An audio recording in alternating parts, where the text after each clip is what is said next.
स्वर्ग recording studio Kusheshwar स्थान धवलिया।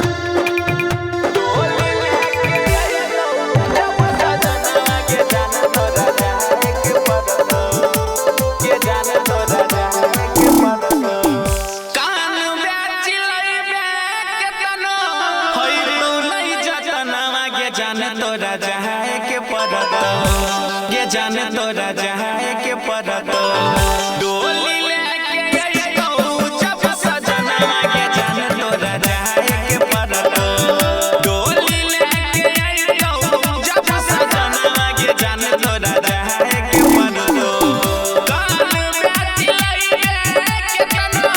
अइतो नहीं सजनवा के जाने तोरा जहाए के पड़त डोली लेके अइतो जब बलमुआ के जाने तोरा जहाए के पड़त डोली लेके अइतो जब सजनवा के जाने तोरा जहाए के पड़त डोली लेके अइतो जब सजनवा के जाने तोरा जहाए के पड़त डोली लेके अइतो जब सजनवा के जाने तोरा जहाए के पड़त तोर देह पे दिल हमर छूट जाए साथ गे कोई नहीं बचैतो तोरा अइतो जब बारात गे हइतो तो मिले रांची पागल खनवा के जान रांची पागल खनवा के जान तोरा जहाए के पड़तो गे जान तोरा जहाए के पड़तो डोली लेके अइतो जब सजनवा के जान तोरा जहाए के पड़तो डोली लेके अइतो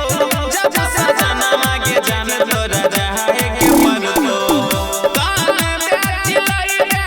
के तना अइतो नहीं सजनवा के जान तोरा जहाए के पड़तो डोली लेके अइतो जब सजनवा के जान तोरा जहाए के पड़तो डोली लेके अइतो जब सजनवा के जान तोरा जहाए के पड़तो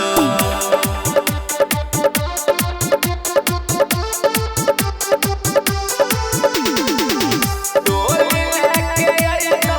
जब सजनवा के जान तोरा जहाए के पड़तो अब नहीं सतइबो तोरा बनबो हम कठोर गे जो जिंदगी ओती है चंदा चकोर गे बिबिन ऋषि सावन के तोरला सपनमा के जान तोरला सपनमा के जान तोरा जाए के पड़तो गे जान तोरा जाए के पड़तो डोली लेके अइतो जब सजनवा के जान तोरा जाए के पड़तो डोली लेके अइतो जब बलमुआ के जान तोरा जहाए के पड़तो कान बेटी लइए के तना अइतो नहीं सजनवा के जान तोरा जहाए के पड़तो डोली लेके अइतो जब सजनवा के जान तोरा जहाए के पड़तो डोली लेके अइतो जब सजनवा के जान तोरा जहाए के पड़तो स्वर्ग रिकॉर्डिंग स्टूडियो कुशेश्वर स्थान धवलिया।